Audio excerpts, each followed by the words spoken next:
And we're live. We're live. All right, we are live. Let's see if anybody can hear us. It's very late. Did we sign in? This is a little bit unusual of our show. As you can see, John's not here. Playing the role of the gentleman is most certainly not a gentleman. It is the one and only seductress of smoke, Lindsay Stafford. Say hello, Lindsay. Hi. And I don't know if I love that name yet, but it's kind of growing on me a little bit. I like it. Well, it's different, you know, the seductress of smoke. Seductress of smoke. It's kind of a mouthful. I wasn't. I figured you'd be used to that. Well, I wasn't planning on doing a full pre-light ritual on the cigars, but you know, trying to get everything going just took its toll. So I'm smoking an Alec and Bradley Gatekeeper, a pretty highly praised stick. Never had one, so this will be my first time. Kind of excited. And then I'm smoking just a Perdomo Champagne 10th anniversary short. Not too bad. Yeah, so I've already had several today, so I didn't want to go too big or strong. Why is my torch not working? Is there sufficient fuel in it? Oh yeah, it's loaded. It is loaded. There we go. Loaded and ready to roll. It's kind of like I'm ready to rock, baby. Yeah. Then Alex turns it up all the way and just like torches my eyelashes. That's what I do. I torch. I burn things. So the reason why John's not here is he has a slight case of COVID. That's why we call this the COVID nub. Got a nice draw on it. Thank you. Very typical. First couple notes there. Toasty, charry goodness. Toasty charry. And I'm drinking a Redemption Prohibition level rye whiskey. Just because. I am drinking a Meritage that I had in the refrigerator. Very high polluted. I don't know how many people we're going to have. Looks like we don't have anybody right now, but nobody. That's okay. We're talking into the abyss. We're talking to ourselves, and that's fine. We like doing that. That's we do fine. that a lot. we do that a lot. It's the night before school. Nothing's stirring in the house because we dosed our kids with melatonin, and just because they need to get on their on their summer schedule. It just needed to happen. They're kids are so different because our oldest is just like, you know, he'd stay up playing video games until midnight if we let him, but our 12-year-old he would stay up until like 5 a.m. Our 12-year-old is like, it's 8:30, time for me to turn in. Y'all got some sleeping meds? I want to make sure I'm rested. Yeah, he was like, I'm done with these gummies. All right, I'm gonna take 5. I also have to wake up super early in the morning, so. Okay. First thoughts, not bad. I'm not usually an Alec and Bradley kind of girl. Well, so this is not Alec Bradley. It's Alec and Bradley. That's what I said. It's the chill. Yeah, I know, but this is the only Alec and Bradley I've ever seen. All those other ones are Alec Bradley. Okay. So I thought this was maybe the same people. Apparently, this is the son of Alec Bradley. But he only makes one stick. I don't know. Let's look at this. I'm not a huge fan of Alec Bradley, though. I don't know. So. I don't know. But if John is watching, give us some updates on how you're doing, man. Do you need any groceries? He just lives like 5 minutes down the road. I'm gonna porch drop you some vitamins. We're on full quarantine. Text his stupid ass. Tell him we're on. He said he was on YouTube, but I guess he hasn't. He's probably watching music and porn. Oh, you can't watch a lot of porn on YouTube. Really? That's dumb. It's not RedTube. That's dumb. I don't even know if RedTube's a thing anymore. It was when I was in school back in the day. I like in the lighting, the lit cherry looks like an eye light at a doctor. How you doing? Let's see how you doing. This is like the worst angle. We're just like, hello down there. So what are you drinking with your Champagne Connecticut there? A Meritage that I had in the fridge. I talked about Meritage. Yep. Well, Nick Perdomo is he's like a friend of the show. He just doesn't know it yet, but we're trying to get him on there. I've talked to him a few times. Hey Nick, how you doing? But good to see ya. Every time we feature one of his sticks on the show, we always give him a shout out and be like, dude, we love your stuff. I do. Because ironically, even though Perdomo is what I classify as a budget brand, because almost the entirety of their line is under $15 a stick. Mm-hmm. You know, most all of them are in the 10-12 range. It's affordable for the quality. They're all good. It's like Padron. They're all like quite affordable for the quality. Yeah, but Padron, they have their top tiers. They go atmospheric with their prices. So does Perdomo didn't really have that. You know how like some of the brands have like, especially like Drew Estate, they have like their low brands, and then they have like way up and have their big high brands. Okay, so this is pretty good. Perdomo doesn't, or not Perdomo. Yeah, Perdomo doesn't have something like that where they have like, you know, So there Entry are level Toyotas. a number of Perdomo distributors in Lafayette, and I've checked them all out, and they don't have. I've never seen a Perdomo more than $20. You know, they just released their ESV line, and I picked up one of those, and I'm aging it. Then they have some new vintage. You know, they're doing a lot more work with releasing their age lines, and that's generally an easy way to jack up your price and get a more elite offering to the public, is to have like, this is an age, you know, because in Cuba it's all about whether or not you're smoking a Reserva or a Grand Reserva, and that adds so much value to the sticker right there. So they're doing that, but I think Perdomo is a relatively newer line. I mean, because Nick is like first generation Perdomo, and he's in his 50s, I think. He's quite young. You know, so it's not like Padron. Padron's been around since 1964. Exploding in 1964. Oh, But the 1926. I bet that's when somebody was born, or that's when something big happened. I looked. I forgot. Sorry, I forgot exactly what that was. No, he was not vaccinated. What was he? Was he vaxxed? No, he was not vaxxed. He got it from his ex-wife. Well, from his kids, who got it from his ex-wife. Oddly enough, in our day job, I'm a family law attorney, and so COVID has presented a whole collection of interesting conundrum problems, because you have, you know, one parent is afraid to let their child go to the baby daddy or the baby mom because the risk of COVID, and they're like, well, I don't know what that fool's going to do. He's going to get my kid exposed. And so I've had to counsel a lot of moms who were too afraid to let the dad have his visitation, because they were like, he's a dumbass. He's not going to quarantine. He's not going to keep the kid safe. And the kid's going to catch it, bring it to me, and I'm going to die. And so I had to explain to everybody, like, well, you know, that fear is not a legally recognized excuse. COVID, though, has created so many novel problems in the family law system. I mean, it's just from how we need to go about, getting the stimulus separated. That's been a big one. Oh, who gets the stimulus money? That's a big one. That is a big one. Should be like, hey, the kids. Because free tip, it doesn't just go with the tax break. So if you get the dependency credit, it doesn't mean you get to keep all the stimulus money, because they're not tied together the same way. But it's not just family law that has issues in personal injury. I've had some novel issues come up with coronavirus. You want to hear about it? Yeah, you do. You know you want to, because they're pretty cool. So we've had insurance companies try to use it against us that my clients have had irregular treatment during the spring of 2020. They were like, well, they weren't going to the doctor. It's like, because there's a fucking pandemic, you idiots. But they still play like, well, we're not going to pay full value. So I've had to sue a number of companies because they're being dicks like that, and they pay. Oh, every time it gets to their attorney's like, you couldn't do that. That's not good. And so I always would allege arbitrary and capricious, which allows you to get over their policy limits. It just scares the panties right off of them. Another one, check this one out.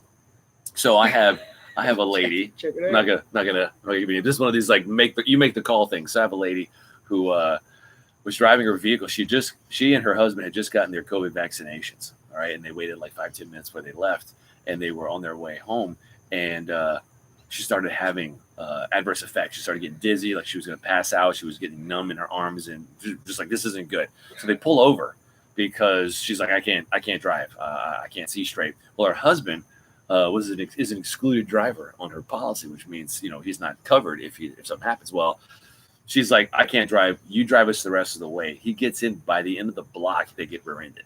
And so I take the case. I'm like, well, this is going to be an interesting question, because technically, under normal circumstances, there would be no coverage because an excluded driver can't do that. But I made a claim anyway, and they were like, get out of here. He's excluded. And I was like, I'm Minuten, bitte. This is a medical exception. This is an emergency because the insured driver wasn't medically able because of this vaccine. So they're going to be putting up an offer. We'll see what happens. Pretty interesting stuff. So. Anywho, very interesting. You guys don't want to talk about the law. Very interesting. Y'all want to hear about cigars. So we do. More cigars. So off the bat, this Gatekeeper is nice. It's got a real nice lip feel. You lick your lips. It's got some good oils in the wrapper. I've been aging this for a little while, but it's got some really good things going for it.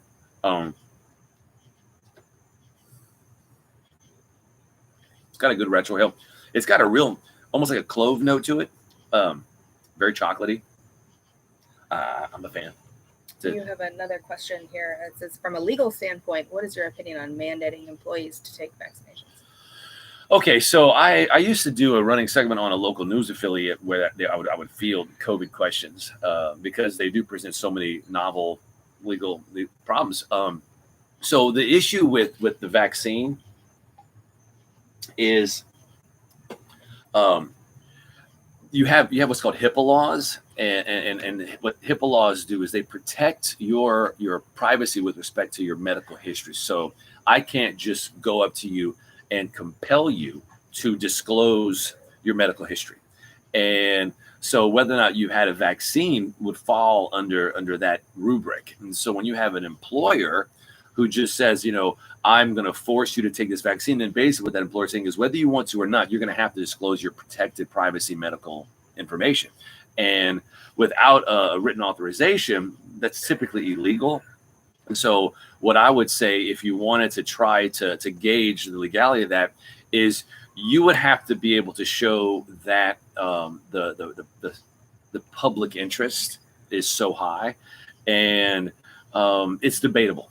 That's the whole thing. Depending on the data that you look at, I used to think it was. Now I'm not so sure. Hospitalizations are still high, but deaths are way, way, way low. So I've got a number of friends who have COVID right now, and I only know one of them who are really having any adverse effects whatsoever. So it's like when you look at the, I don't want YouTube to take us down for, false information.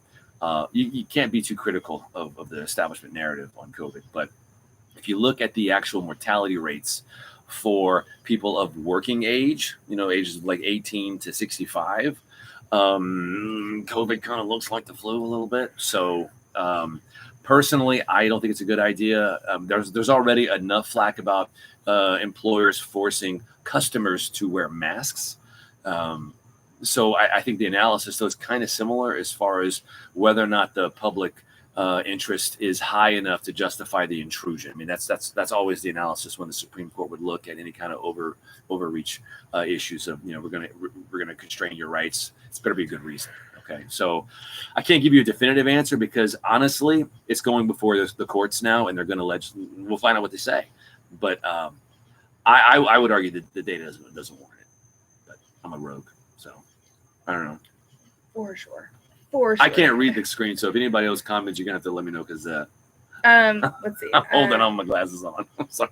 Let's see. This he is a fellow Lafayettian. Hey, good to see you. What's up, Kajana?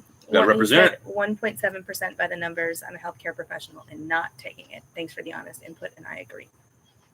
There you go, man. Okay, so I know that we had kind of discussed earlier what we were going to sort of talk about, and you had said you wanted to touch on neurodiversity. So that's always an issue and always a subject that we always have an interesting take on. It is, and I think what I wanted to do was take the idea of neurodiversity, which doesn't have universal appeal, but use it to segue into something that does. And so a little bit of a preface to that. My personal view on the point of living is I'm not a really religious person, like at all. So to put it lightly, the way I would describe the meaning of life is we don't choose our parents. We don't choose our childhoods. We come out of childhood basically a bundle of trauma, and that trauma is either going to dictate our future or we're going to overcome it. And most people don't bother to overcome it. They look at their lives as like, who I am at 21 is who I'm going to be, and they just expect the world to kind of enable that and accept that and affirm that. And I don't agree with that. I think that take a line out of Shawshank Redemption. You either get busy living or you get busy dying. And if you're not actively seeking out what your trauma is and undoing it, you're not going to grow, and you're not going to get what there is to be gotten out of this thing that we call life. And neurodiversity has forced us to tackle our trauma in big ways because I don't look it on TV, but I'm really autistic. Super duper autistic. And she's super not autistic. Super not autistic. So we are extremely we were married like 14 years before I got diagnosed. And it was big. It was like, oh my God, all this stuff that we've been doing we've just been traumatizing each other. And so Yeah. it forced us to take a real hard look at our past, going all the way back and looking, seeing like what had traumatized us and what's giving us fear and how do we overcome that. And it's been an amazing journey. And I think that everybody who knows us will attest that we have really encapsulated the idea of overcoming that adversity, and the power we have in this, and the intimacy we have is so much better because of it. And it's sad because we represent broken families, and we have a lot of friends who are married, and what we see is not that. We really don't meet people who are unified by this common goal of like, I'm on a path to overcome all of my issues. You're on your own path, and let's do this together. Instead, it's like, you just need to accept who I am and love me. And then we end up just kind of finding a way to coexist, but it's miserable. Right. They're not really moving forward. And so the intimacy is stagnated. And so they're just busy doing their own things. And if they just can not kill each other, then they think that's a win. And pardon me, but that's bullshit, For sure. And we spent so long just not killing each other. Yes. We spent, a solid like 14 and a half years just living by that mantra of like, well, we're not, I like him most of the time and I'm not killing him. So I guess it's good enough. But it just absolutely has. I'm killing her now. Sorry. Help. I think that you really hit on something though when you said it's not about just like digging in our trauma. It's about really overcoming the fear of even taking that first step. Because once you take that first step and you really start getting into it, you realize it's really not that scary. There are moments that are scary, and there are side effects that are maybe a little scary, but it's really that initial jump. And I feel like every time that you have to do that jump, which is frequently, right? I mean, just in the last year, how many lifetimes have we lived where it's been like, okay, we've grown, and then all of a sudden you get the call to do more and to take that next step into being like, okay, well, we've grown this much, and now, we're going to jump over that cliff again, and we're going to learn more stuff, and we're going to, learn not so much about autism and just neurodiverse relationships, but really about truly loving our partner and accepting that partner as the person that they are, instead of that kind of latent idea of, well, I would really, really love them if they were like this or if they were like that, which is how, we spent the better, whole part of our marriage, actually. Yeah. But, just jumping off that cliff was the best choice I ever made, and, having a partner, and I touched on this in one of our last lives, was having a neurodiverse partner forces you to grow. You have to. I mean, like Alex said earlier, you either get busy living or you get busy dying. And, for a long time we sat in our marriage and we were busy dying. And, now that we're choosing life and choosing healthy paths and choosing, to improve our attachment measures, things have just been exponentially better. I don't want to, lead with my spoiler, but, I've known a happiness that I never thought was possible. I enjoy being married more than I ever did. And like, So glad.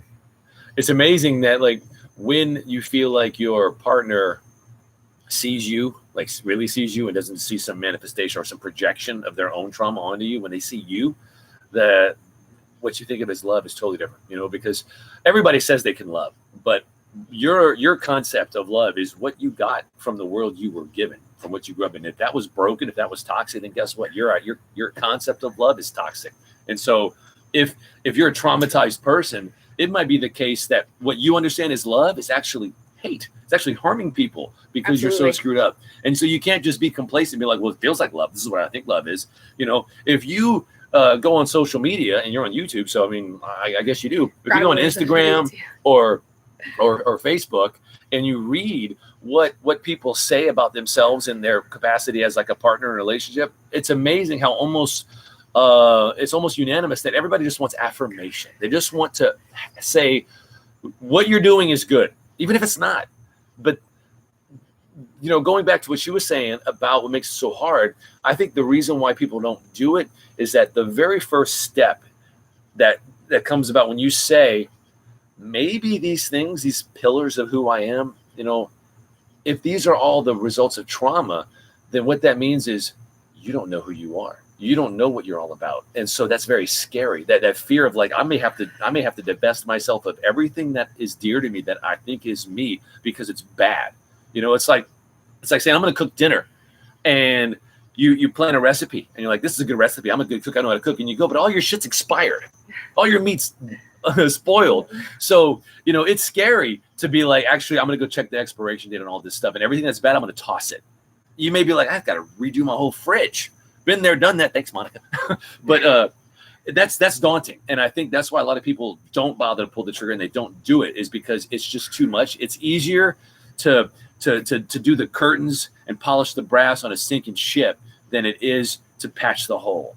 And that's what I see people doing. And for years, we were kidding ourselves when we were thinking we were getting it right. But once we really paid attention to, what problems were manifestations of trauma, what was fear coming in, and I'm going to ask Lindsay to back me up on this, but as you learn how to see it, it gets progressively easier to see it in the future. Sure. And so it just gets easier and easier and easier. I mean, like, it used to take me forever. And I mean, I guess in some capacity, it does still kind of take me forever, but this is really good too. It's almost gone. I'm already at my band. Shouldn't have picked it short. Anyway, she's the worst. Not the worst. She just inhales them. I've had so many today already. Okay. But it was, I don't know. It's so much easier for me to see when, I think part of it is that I don't internalize the feelings of disappointment, of, disappointing him forever. It was, I'd have this fear of rejection. And so if I ever did anything to make him mad, I would just like try to affirm. But and John's here. What's up, gentleman? John, tell us how you feeling, bro. How you feeling, buddy? Need some groceries? Need some vitamins? I forgot what I was talking about. Okay. But anyway, but like now when I know that, I've done something that has disappointed him, it's super easy for me just to like sit in my emotions and really just marinate in them and let them kind of do what they're going to do. And I've been through the process of processing trauma and learning to reframe that trauma in a way that is helpful in my life. And I've done it enough to understand that there's a process to it. And if you just stop fighting the process and you just let it go, it works fairly quickly. And, we've had our biggest issue was I was unintentionally invalidating him by something would happen and he would get upset. And instead of looking to see what he needed, I would just be like, oh, I'm so sorry I hurt your feelings and all this other stuff. And, that for me would make me feel great. And I guess I wasn't putting into trying to read. Sorry. You're distracting me, John. But I forgot where I was going with that. Shit. I really am. The invalidating, that's what you were talking about. Yeah. So, I mean, I was doing exactly what I would want, but when we look at things through the neurodiversity lens, and that adds a whole nother element to it. So when you look at it through the neurodiversity lens, I didn't realize that he's the exact mirror of me. And so whatever I wanted and what would have validated me in the instance wasn't at all validating him. And it was further making it seem like I just didn't want to validate him. And so like I've learned so much about that. Well, let's talk about what validating means, because, obviously within the context of a neurodiverse relationship, that means a lot, because it's like sure. there's the way that the autistic mind organizes the world, and there's the way that the neurotypical mind organizes the world. And if you're not very, very familiar with autism, that's not going to make a whole lot of sense. So the best way to look at it is like, to be autistic is like to be a MacBook, and to be neurotypicals like being like a PC. And you saying I'm worse than you? They rude. Do you hear this? Did you hear this? He wonders why I don't validate him. He calls me the fucking PC.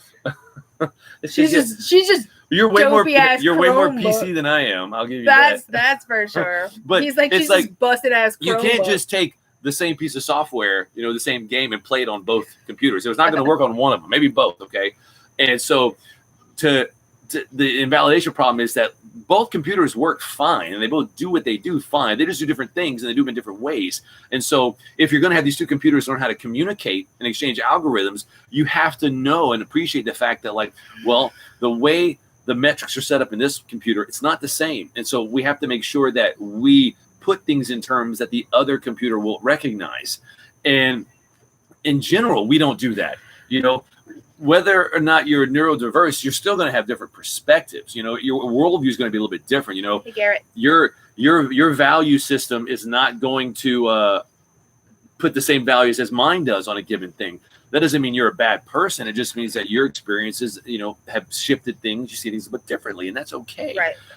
But where relationships tend to go bad is that people are like, well, in my value system, that what you're doing is bad, so I'm going to just think bad of you, and I'm not going to listen to you. And so to not say that, well, you probably have an equally valid perspective. It's just different. Let me try to see it through your eyes. That's invalidation. And that happens all the time with everything. I mean, look, with the recent scandal of the 2020 election, you got people who voted for Trump and then the people who didn't like Trump. And both sides are like, the other side's evil. Well, you really think that's the case? You really think that many people are just evil? Or maybe it's because they have a perspective you don't have. And so the things that motivate them, you don't recognize them. And so you're ascribing values from your worldview onto them and concluding they must be bad because for you to do those things, you'd have to be bad. But that's not how people are. And so if you take anything away from that, it's if someone holds a position that to you seems wrong or evil, ask yourself, well, do they have the same perspective? Do they have the same values? Chances are they don't. And so before I criticize anybody, I always try to see things from their perspective, understand how their mind works. And then you learn something. One of the greatest examples of this I've ever seen was I was studying flat earth creationism, which is a very special breed because it's like young earth creationism and it's flat earth theory. It's all anti-science. Yeah, well, I find that type of delusional architecture very fascinating because I want to know, like, how can someone who's educated with the internet believe these things? With the internet. And so I would ask them, all right, you guys think evolution is so stupid. Do you even understand why people believe it? Can you tell me what are the strongest pieces of evidence? What are the strongest arguments for it? And no one could. They were all like, why? Why would we want to do that? It's like, well, you're just indulging in your own little echo chamber, your own little bubble. And what we don't realize is that most of the time a human lives in an echo chamber of one. And so if you're not in line with that, they're going to judge you like you were. And that's not fair. And that's all I see every day are people just judging people and not trying to validate them. And when you hit maturity and you're invalidating everybody who's not you, then you're going to find yourself alone. Even if you're with somebody, it's not going to be fulfilling. It's not going to be good. Yeah. So no, don't do that. Yep. I agree. I mean, I don't know. I mean, he would tell me for years. I mean, he would just be like, "You're invalidating me," and I was like, "I don't understand what that means exactly." And I mean, that's kind of again. Sorry. Sorry. What Alex was saying earlier was like, I didn't grow up in a family that displayed any health in their married relationship, and so I had no clue how to treat a man in my relationship, and I would venture to say that Alex probably was in the same way. There's zero wind, as evidenced by the extreme sheen. No Our makeup department wasn't very good for this episode. So okay, my makeup department, amazing. Be very careful. Invalidation. See what that is? Bad joke. Sorry. Terrible. Okay. Anyway, so my parents, didn't display any sort of health in their relationship, and I don't think Alex's parents really did either. And so my framework of how to be a wife was like, okay, so what do? I cook for him, I clean for him, I raise his kids, whatever.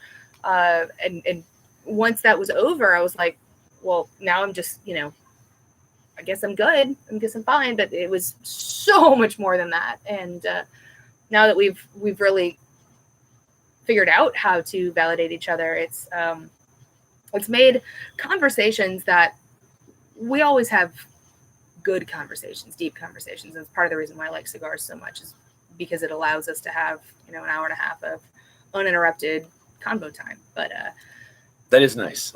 Yeah, that is very nice. But I mean, we work together also, and so we have times when our communication is just off. Like, because of autism, we just very frequently speak different languages, and we've had a few instances now where I know that a miscommunication on one of our part would have caused a major issue, and because we went through that communication time with the idea of, okay, well, instead of focusing on what I need and what I am feeling bad about, I'm going to focus solely on validating your perspective. And it's not always easy, but I mean, it's rewarding, I guess. I mean, it allows me to be like extremely empathetic in those moments. We've had a couple of issues recently where I would do something or she would do something, and it would cause a snafu, where it's like in my world,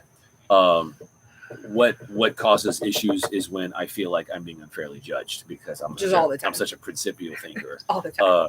In her world, she gets triggered, I guess, for lack of a better phrase, when she feels like she's being unloved, when she's not being properly emotionally tended to. And when these moments have happened, we both have to take that reaction instead of trying to be defensive and defend yourself. Because like in my world, I didn't make a mistake, and in her world, she didn't make a mistake. But in the translation, something went awry, and so our first reaction is to try to actively understand how was this thing evaluated and seen in their perspective. Right. And what's really great is that you don't have to admit that you did anything wrong in your world, because that's not what this is about. What it's about is that, look, in the crossover, wires got mixed up. Right. And so all you have to do is be like, okay, I get how it manifested in your world, and I didn't want that. And I can say, I'm sorry for that. And we can address it like that. And in doing so, you validate that person's world, because they feel like they're being seen, heard, felt, respected. And it makes it that much easier to take it in stride and not let it escalate into a big meltdown. Yep. And it has definitely allowed, something that would typically cause a major issue to just fine. Yeah. And like, I remember the first time that it happened, I was just like, holy shit, didn't cause a major fight. I'm so excited. And like, I really was, I was very excited, because I mean, it's been a really long time coming. And, I'm glad that we finally come to that understanding of each other. I don't know how many of our viewers have autism or know someone with autism. It's actually probably everybody. It's a lot more common than people think. You have the extreme cases where it's like nonverbal people who like will have serious pronounced social deficiencies. But the what they call like the high functioning, that's a very, very broad spectrum, and it encompasses so many people. I mean, just in our own personal friend network. Two of my best friends are autistic. Two of our best friends are autistic. And my husband. So I'm like, and all of them are just like, hey, Lindsay, you need to grow in your personal life. And I'm like, great, can't wait. And you need some more Spurgs in your life. Right? I'm like, please, more. It's so great. But even without, having it as extreme as I have it, where you get diagnosed and have all kind of problems, there's still something to it, You have cigar. Cigar. He has cigarism. Yeah. Pre-marriage counseling. Hey, buddy, we're here for it. No, it is. And the thing is that it's not that hard to have a good marriage. One of the perks of my particular breed of autism is that I connect everything in my mind. And so I see the big picture, and I see connections and patterns where other people don't. And really everything that we're talking about has just been the fruits of just thinking about, like, how do these things play? What is the pattern? And that diagnosis was really the missing piece. But the thing is there are lessons that are transferable to any relationship, any person. And well, right now we're working on rebuilding our attachment styles. We both learned that through having childhood trauma, and everybody has childhood trauma. It doesn't matter, how perfect your family was growing up. Everybody has it. And if you haven't dug into it, you should. I can't tell you that it is a freedom that you've never known. So if you have childhood trauma, you have attachment issues, and you tend to attach to the people that provide sort of the same chaos that you grew up in, which seems counterintuitive, right? But your body finds that safe, and in some manifestation of that need for safety, you are drawn and attracted to people that provide that same sense of chaos that you grew up in. And so, those are called trauma bonds, and those are super common. And as I'm working through them, I'm learning that almost everybody has some form of a trauma bond with their spouse, or, their partner. And so kind of undoing all of those trauma bonds and rebuilding them into healthy attachment styles has been extremely rewarding. That's kind of where we are now, is we have, we've figured out all the pieces, and now we're just kind of trying to put them all together in the right spot. What was you had that puzzle analogy the other day that was kind of interesting. Okay. So, it's pretty good, huh? I dig it. I guess I should give some notes. This is I'm the cigars, whatever. It has a really nice allspice clove thing going for it. I'm nearing the end. I'm almost at my band, and the flavor hasn't really changed a whole lot. I mean, it's tuned up a little bit. It's good flavors. It's got like a really bright. I'm enjoying it. To it. Like it's real bright. Yeah. It ends on a sprightly note. That's what I would call it. Where sprightly. It's not cloying on the tongue. It doesn't weigh heavy on the palate. Yeah, it doesn't have that like really heavy sort of leathery finish, which I do like. I dig that. Yeah, I do. Do like the heavy leather, but I do really like that. But that one is just like, it's bright and refreshing. Like one of these days, we're gonna do an episode where we smoke the Padron 50th, and you guys are gonna see like what real cigars are about. That thing that redefines it. But the burn is good. The burn is even. It's good. We're talking a bit, and it's very humid out here, so I've had to relight it a little bit and touch it up. Southern Louisiana, very hot. My hand was straight before. Obviously, this doesn't compete with the Padron 50th at all, but this is a good stick, and I have a feeling it's going to line up somewhere in the mid 80s, only because I do not agree with the way cigars are rated at all. Almost every Tom, Dick, and Harry has a stick with a 90 rating. Everybody gets rated, and I think it's baloney. A 90 rating should be reserved for cigars that establish themselves as truly exceptional and outstanding, and that's not every cigar. We're talking, if you think about a grade curve, the A's should be outside of 2 standard deviations, and so you're talking like the top 10% of all sticks would be in that. Actually, if you're outside of 2 standard deviations, it's more like 2%. But you know what I'm saying? It should not be everything. So I wouldn't give this a 90, even though it's really good, and it was a top 10 stick, I believe, for Cigar Aficionado for the year it came out. But I reserve 90 for a stick where it's like, see all the talking we're doing. If this were a 90 stick, I wouldn't be talking. I'd just be smoking and I'd be moaning. I'd be making faces, and it's not that good. Yeah, see, that's why I don't want you to smoke a 50th on here, because the whole thing is just be like, it's gonna be so good. I'm gonna have for that show. I'm gonna have guests, a panel where they talk, and I just have a When Harry Met Sally moment. I'm like, yes, because that's what it does. And if you haven't had one, because they're very expensive, but if you haven't had one, John, you will have. Everybody knows it. Yeah, I make no apologies, man. I love what a cigar does when it does it right. It's good cigars and good food. And if he's not talking, it's good. We have our next write-up is coming out very soon for the Not Gentlemanly Cigar Smokers magazine. So I gotta put a plug in there. If you haven't checked it out yet, go to the website is all one word, ngcs.com. And it is. Pretend I'm putting that up there right now. John's not here, so I can't do shit. I know. I'm just like, I don't know how to do this, John. We're gonna charade NGCS. I can't do it, but go there. They do write-ups, they do articles, they do pinup girls. I mean, it's basically your one-stop shop for all those things that cigar smokers like. And I write cigar write-ups there, and I wrote one for the Padron 50th. It was by far the best cigar I've ever reviewed, and I really had a great time writing the review of it. And it's going to be posted probably within the next week.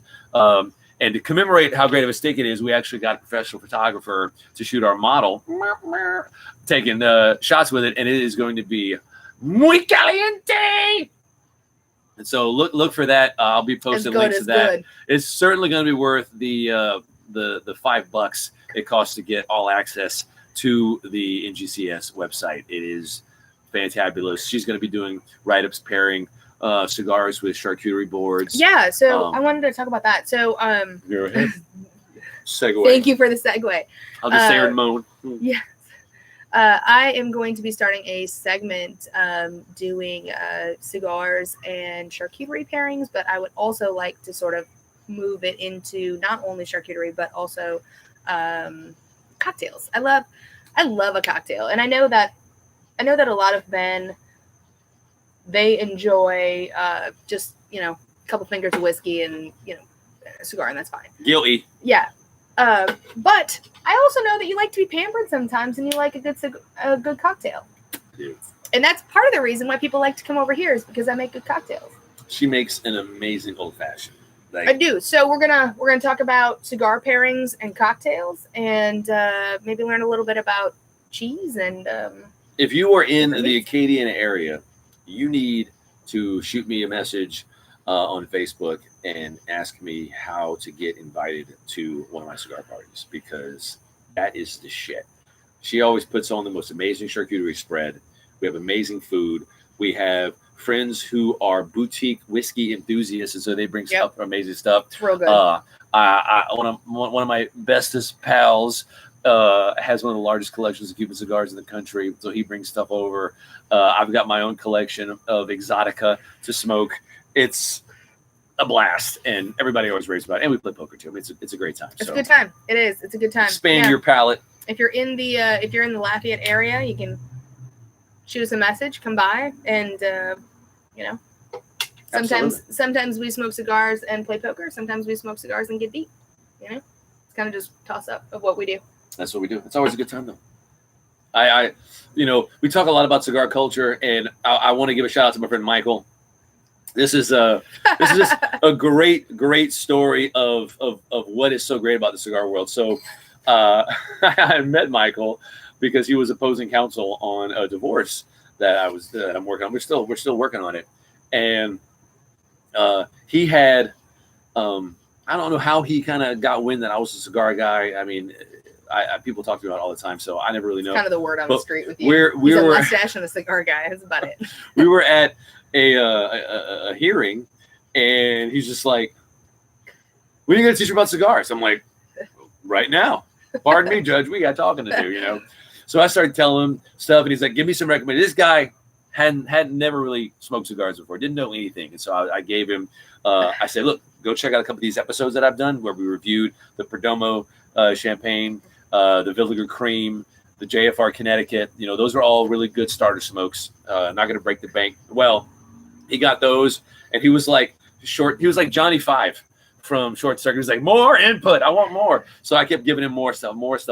Then I introduced him to my buddy Spencer over at the Cigar Merchant, which is a local brick and mortar, one of them, and he went from like trying stuff out to this dude bought a box of Padron 50ths, and he just picked up the Opus box that I was supposed to get. Those for me. Michael, you picked up my box. Thanks a lot, buddy.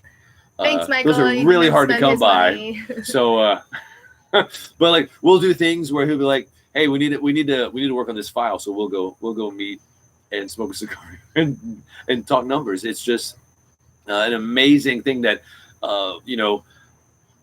you wouldn't, you might have a totally disjoint collection of interests from a person. Michael's into hunting. I'm into nerdy stuff. I play pool and I play wargaming. But like when it comes to cigars, none of that matters. We'll just sit back, drink some whiskey, and just talk about what we like. And we've smoked all kind of different stuff. We've smoked some really prestigious Xeno sticks. Xeno's made by Davidoff, and they're very fancy stuff, and we'll smoke them and talk about them, and that's just the coolest thing. I love it, and that's why I get so gung ho whenever I meet somebody who wants to talk cigars. He does, honestly. Like, I just met another guy this week. He wants to hang out and smoke a cigar. I'm like, it's real cute. He gets like really, really excited. He claps a little bit. It's cute. It's real cute. Right. All right, Garrett, you gotta like keep in touch, man, because like within probably the month we'll have my little pairing. Yeah, I don't want to call you out, Garrett, but Garrett. you are harder. Garrett. Oh, that's Garrett. It's Garrett. Mm-hmm. Oh, Garrett. Oh, Garrett. we know Garrett too. I don't have glasses on. Was that Garrett? Yeah. Is that Garrett from Canada? Yes, it's Garrett. Oh, what's up, Garrett? I didn't even. You're coming to Adepticon? You signing up in November when the events come online? Tell me you are, because we're gonna bring some things and get crazy. I'm gonna bring a bunch of cigars. Oh, great. We're gonna have a great. good time. It's gonna be a good time. We're gonna get liquored up and go smoke. Oh yeah. Ooh, can't wait for that.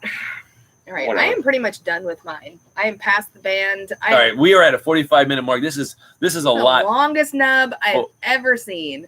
Yeah, I know. All right, so I am not typically a past the band person. I find more often than not, and it might just be because I am over smoking past the band, but more often than not, I find that they kind of turn after the band, and so they sort of tell me that they're done. So this one is telling me that it's done. We're going to wrap this up soon, but I don't really often get the chance to treat Lindsay like just a guest, because she's always like with other people on the show. So I'm going to put her on the spot. So if you guys don't know, I call Lindsay the seductress of smoke, because if you follow her social media, well, you'll know, because she likes to post very, very hot pictures of herself smoking. Because rude. I'm sorry. My eyes work a little bit, Not well, but unlike a lot of the women like in the cigar culture where they're just eye candy and that's all there is to it. Lindsay actually does reviews, and she studies flavor notes, and she reads reviews, and she is interested in training her palate. So she's not just eye candy. And everybody knows what I'm about. Everybody knows what I like. But I want to put the focus on her for a little bit. I want you to give me your top 5 non-Cubans. Go. Oh, for fuck's sake! Put them on the spot. Oh, that's so tough. Because he always does this to me. As of right now, what are the cigars that you are like? These are the ones. These are my jam. These are the ones I'm feeling. And I want you to tell the people why. Oh, why? He's like, let's wrap it up. Top 5 and why. You have to have a nice closing segment. It's all showbiz, all right? 45 minutes later. Whatever. Sorry, not sorry. Sure. Our 2 viewers require this. Right? It's John. It's right. John Garrett. That's fine. For sure, top 1, Padron 50th. Top 1. First one is Padron 50th. Of course. And how do we know? Tell them how you know. What did you do to make sure that was your number 1? Smoked it. I don't know. Bought a whole box for myself. So one night we were watching fights and smoking the Padron 50th, and Alex and John and Kelly, someone, they were like, we're Spencer. Don't forget about little Spencer. I know. I love Spencer. He's so cute. Anyway. He's easy to miss if you don't look down. Anyway, but they were like, we're gonna buy a box and we're gonna split it 3 ways. It's gonna be so great. And I was like, you know what, Spence? I want my own box. Because I can't expect he was going to share some with me. No. So I got my own box. Yeah. Me, John, and Kelly, we're all like, casting lots over cigars in a box we're putting. And she's like, that sounds like work. How about I just buy a box for myself? Like, okay, hey man, I didn't realize that was open to me. I'd have been like, I would do one.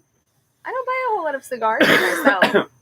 Except those $200 boxes of Cohiba shorts you keep buying. Okay, but I love those. Okay, but I love those. And they last me a really long time. Anyway, so Padron 50th. It is just, man, I just freaking love that stick. It is, I had one earlier today. It is super well balanced, extremely rich flavors, perfect construction. I was smoking outside in the rain, extremely humid, no issues at all. Like I was in the rain. It was pouring. I was in the rain. Seriously, read the review when it comes out. No issues with light. Nothing. Perfect. I mean, I was like, this couldn't be. I did not respect the cigar, as Alex liked to say. So and it still stayed perfect. So that's obviously okay. Top. Padron 64. For She's sure. a Padron girl. I am a Padron girl. Man, I love a Padron. I love a Padron. So Padron 64. Did you go in order? I'm not going to go in order. Whatever. You don't have to order them. You don't have to be as anal as I'd be. I'd order them. But, for sure. He'd be like, and this is why this one gets 4th place, not 3rd place. Because it's just this little thing. Anyway, Connecticut. So I love a Perdomo champagne. That's like one of my go-to. That's the only Connecticut really I'll smoke. Le Bijou. I was going to ask about the Bijou because that was your thing for a long time. No, I still love a Bijou. And the reason why is because the Robusto is so affordable, so good. It is a top-notch stick in the budget stick price range. Mm-hmm. And then I would also probably say the Nestor Miranda Special Selection. I smoke that like pretty much every day. See, she gets a fancy and expensive, but she also goes with an $8 stick. Right, and that's why I smoke them pretty much every day. Is because they're super affordable. I don't feel bad about like, hey babe, pick up another box. She bought a box of those too for herself. Just the lady that was buying, that's another box she gets. Okay, well, I bought them for the household, and several people have smoked them outside of me. So, okay. Anyway, but yeah, those are probably in the top 5 at least right now. 24. That was not. 50th, 64, Bijou, Nestor Miranda. Perdomo champagne. Oh, Perdomo champagne. Oh, 5. Okay, that's her 5. Okay. I realize I'm not autistic, but I can count to 5. Okay. I'm real good at that. I'm just drinking whiskey or whatever. I know. Apparently whiskey makes you dumb. I would agree with, like, as far as the sticks that get me really excited now, definitely the 50th. The Nestor Miranda is just like, it's about as good as a daily smoke as you're going to find because it has enough. It's cheap enough where you can do whatever you want and have it burning, whether it's yard work or cleaning the house or just like, you want to unwind. Like I have a humidor at my office. And so like there are some days where I'm just like, I'm going to go outside. I'm bringing some files with me. I'm going to go smoke. Nestor Miranda, fantastic for that. But it's also good enough where if you got guys coming over, you can pass one to everybody. And every one of them is going to be like, this is a damn good stick. And when someone like, this is a cheap stick. You don't tell them that. You just like, go ahead. And they all love it. Hey, Ken, I didn't see that you were still here. Sorry. We have like a delay on the number of people that are logged in. So I would definitely put that up there with them. I would throw in the Jamie Garcia. Oh, yeah. By my father. Oh, also. That's a $10 stick, and it is outstanding. It's so good. What is the oh man, what's the other one? The blue. Oh, the Don Pepin Blue? Yeah, the Don Pepin Blues. Those are good. Those are really good. I like those because they are like. And that is a full flavored, full bodied. Absolutely. Very, very much so. Every time I smoke one, I get kind of a little bit tobacco sick on them. Probably because they're so good. And I'm just like. They're not for the faint of heart. No, not but at they all, are. They are good. They are real good. They are extremely desserty. They're great. I know, right, John? I'm like, oh, this dub is like, it's supposed to be like 15 minutes, hour later. But I remember when the first time that we had one, we had it in Natchez, Mississippi. We smoked it on the way home, and you had smoked that one, and I tried it, and I was like, man, it's like caramel and chocolate, and it's just like, oh, it's delicious, so good. It's got these sweet elements to it that it's like you wouldn't think that a cigar could be as leathery and rich as like the Bijou is like not really sweet at all. It is hardcore, charry, leathery, burnt graham cracker. It is intense. But the Don Pepin Blue, it has those same, but at the same time, it's just like this, like, hello, very sweet on the end, and you're like, man, this almost like could be a dessert in and of itself. Fantastic really delicious cigar. Absolutely, really delicious. I keep a list of all of the $10 or less sticks that to me are in that highest echelon, because I can't do factory smokes. If someone smokes something that like is actually not all that good, like a Cohiba that's from the Dominican Republic or a Macanudo, like, I'm just like when you tasted the best, all that other stuff, you're just like, oh, all you can think of is what's missing in those other sticks. And so I'm just like, no, I'm not going to do that, you know? Right. And there's no excuse because you can go and get a $10 or $12 Fuente, like the Reservas, you know, not their low end stuff. I don't like that, but like all the stuff that's Don Carlos, that's all like $13, really, really good. You know, so Casa Magna, that's very good. That's that another range. really good. That's another really good budget stick. You know, use a box of those too. And then Perdomo, I mean, like they're always good. They're always good. And so to me, it's just like the adventure of finding those new little values where I call them those hidden gems where you're like, man, no one talks about it, but they're great. Yeah, I talk about the Nessa Miranda like all the time because it's usually what I'm smoking during the week. So I'm gonna get my thoughts on this, and then we'll wrap it up for everybody because I know we got school in the morning. It's already 10 o'clock. So this has the flavors haven't really changed. The mouthfeel is okay. The taste doesn't stay on the palate very long, but it does have a very oily. It does stay on the lips a little bit, you know. So like when I lick them, I taste it, and that's nice.